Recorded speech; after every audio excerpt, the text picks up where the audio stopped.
What's poppin' YouTube? 1 out of billion is in the house! Welcome to Incognito. Today, I'm gonna tell you how I went undercover as a Muslim, prayed in 2 supermarkets, and had a clash with the police. Don't forget to leave a like and subscribe to 1 out of billion. Moving on. I'm 1 out of billion, an undercover journalist. Different identities, one thing in common: the art to lie. I've told over 100 stories. And now it's time to tell mine. Incognito.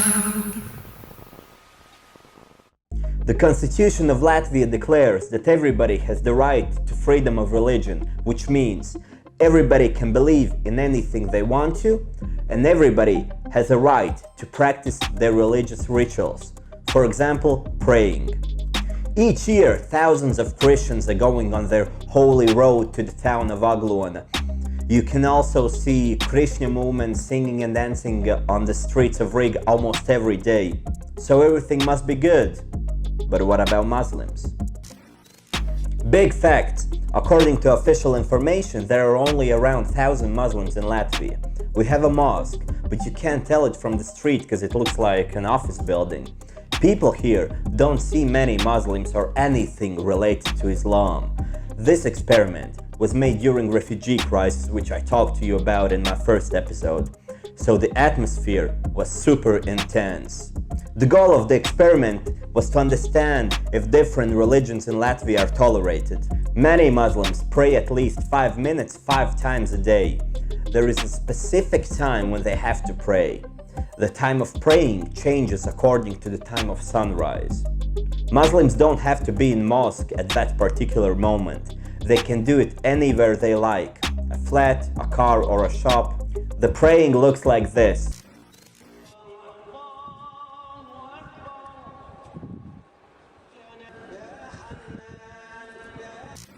There were 2 of us. We were going to act like Muslims. We had to learn how to pray so it looks legit. There's nothing super difficult about it, but as we had only an hour to learn, I made myself a little cheat sheet where all the steps were shown. Actually, I found it a few months ago, so you can take a look at it as well. The plan was to pray in 2 supermarkets and see how people react. Supermarket number 1. We went near the elevators, rolled out our rugs, and started praying next to each other. People were looking at us. Some of them quietly said something about us like, "These 2 look like terrorists," but they said it quietly. I didn't hear any of those comments, but some were recorded by the hidden cam further away. People were looking, but that's it. To spice things up, one of our colleagues went to the security and told about it. A big, bald security guy came to us and asked to leave. Despite the fact he made us leave, he was very polite and explained that it's an order from his bosses. We argued a little bit and left. Yes, the fact we had to leave and that some of the people walking by called us terrorists may be considered as negative. But it's nothing compared to what happened to us in the next supermarket. We went in, found a nice quiet corner without any shops. We weren't disturbing absolutely anybody. And only few people going past this place saw us. We rolled out our rugs and started praying. Few minutes and a lady from information center with a security guy comes up. "What are you doing? You're scaring our people!" At this point, our colleague, posing as a walker by, comes to the lady and security guard and says, "Hey, let them pray. I don't mind them. It's a free country, you know." That lady completely ignored what she said and started yelling. She was very rude, loud, and aggressive. I even thought that she could attack us at one point. I was the only one who talked. That's why I took the hit alone. I tried to calm her down and calmly asked, "Do we really need to continue this scene?" "You're the one who's making the scene. Can't you pray at your home?" "We have specific times when we have to pray." "What do you think? I'm stupid?" "No," I said unconvincingly. "Then why are you trying to tell me that you have to pray at a specific time? We all have families and kids. People are worried about you. Why do you have to come here and do a shit like this? I tried talking over her, but she was yelling while I was just talking. What would you do if there was a young man who's against your movement and would just smash your head against the wall? It seemed pretty awkward that she called the world's second biggest religion a movement, and that praying meant doing shit according to her. And I couldn't understand why anybody should smash my head against the wall because of what I was doing. While I was confused about the psychopathic lady and why is she so angry, the security guy started talking. He told that if he would be in his civil clothing, he wouldn't stand aside. By that, he tried to say that he would be happy to beat us. He also told that we should be thankful that he didn't evacuate all the shopping mall. For what? For rolling out our rugs? He's in the wrong job if he can't evaluate the risks. While they were yelling at us, the police arrived. They were super unfriendly, but weren't as psychopathic as the two persons we met before. They suggested that we should have gone to the toilet and prayed there. Praying in a dirty public toilet, on your knees, next to the toilet seat. That seems appropriate. Great suggestion. I think that policeman had to become a psychiatrist because his tip was just golden. The police were about to arrest us and we were walking to their car when our colleagues from the TV approached and started asking about why are we with them.